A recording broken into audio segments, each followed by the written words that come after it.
नमस्कार. चला आज आपण एक छान गोष्ट ऐकूया. ही गोष्ट दिसायला जरी छोटी असली ना तरी तिचा अर्थ खूप मोठा आहे. ही गोष्ट आहे एका इवल्याशा मुंगेची आणि तिच्या एका अशक्य वाटणाऱ्या ध्येयाची. तर या गोष्टीची सुरुवातच एका प्रश्नानं होते.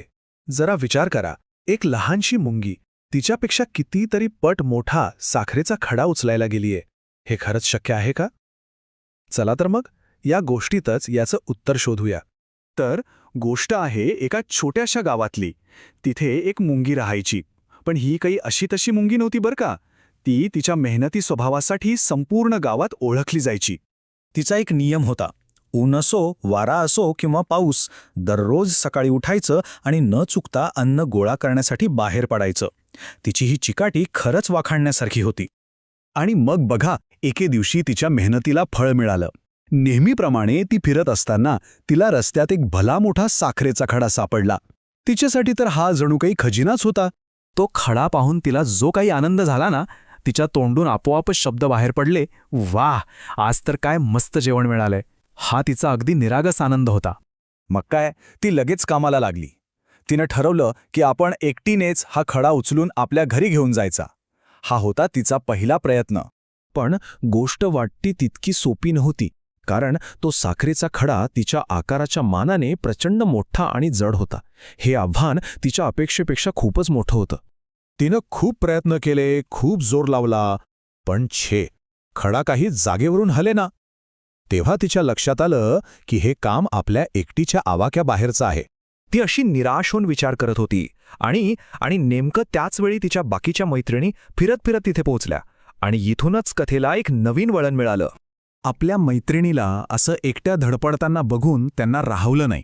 त्यांनी लगेच त्याला विचारलं, अगं, एवढा त्रास एकटीच का करून घेतेस?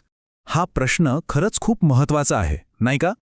त्यावर त्या लहान मुंगीनं बिचारीनं अगदी खरखरं सांगितलं. ती म्हणाली, मला हा साखरेचा खडा घरी न्यायचा आहे, पण माझ्या एकटीच्या ताकदीनं हे शक्यच होत नाहीये. तिचं बोलणं ऐकून मैत्रिणींनी तिला धीर दिला आणि लगेच मदतीचा हात पुढे केला. त्या एकदम उत्साहात म्हणाल्या, काळजी करू नकोस, चल आपण सगळ्या मिळून हे काम करूया. आणि मग जे घडलं ना ते खरंच बघण्यासारखं होतं. सगळ्या जणी एकत्र आल्या, त्यांनी एकसाथ जोर लावला आणि तो भला मोठा खडा त्यांनी अगदी सहज उचलला. एकीची ताकद काय असते हे तेव्हा दिसून आलं. सगळ्यांनी मिळून तो साखरेचा खडा आपल्या घरापर्यंत पोचवला. हे यश बघून त्या लहान मुंगीच्या आनंदाला पारावार उरला नाही. तिच्या चेहऱ्यावरचं ते समाधान, ते खूप काही सांगून जाणारं होतं. आणि ह्या अनुभवातून तिला एक खूप मोठी शिकवण मिळाली. ती अगदी मनापासून आणि आनंदाने म्हणाली, खरंच जर आपण एकत्र मिळून काम केलं ना तर जगातली कोणतीच गोष्ट अवघड नाहीये. तर आपण नेहमी म्हणतो ना, गोष्टीचा बोध किंवा तात्पर्य म्हणजे नेमकं काय? सोप्या भाषेत सांगायचं तर प्रत्येक गोष्ट किंवा अनुभव आपल्याला जी एक महत्वाची गोष्ट शिकवून जातो तोच असतो त्या गोष्टीचा बोध. मग ह्या संपूर्ण कथेचं सार काय? 2 महत्वाच्या गोष्टी. पहिली म्हणजे एकीमध्येच खरी शक्ती असते, आणि दुसरी म्हणजे कितीही मोठं आव्हान असो, मिळून काम केलं की ते अगदी सोपं होऊन जातं. आणि ही गोष्ट फक्त मुंग्यांची नाहीये, ती आपल्या सगळ्यांच्याच आयुष्याला लागू होते, बरोबर ना?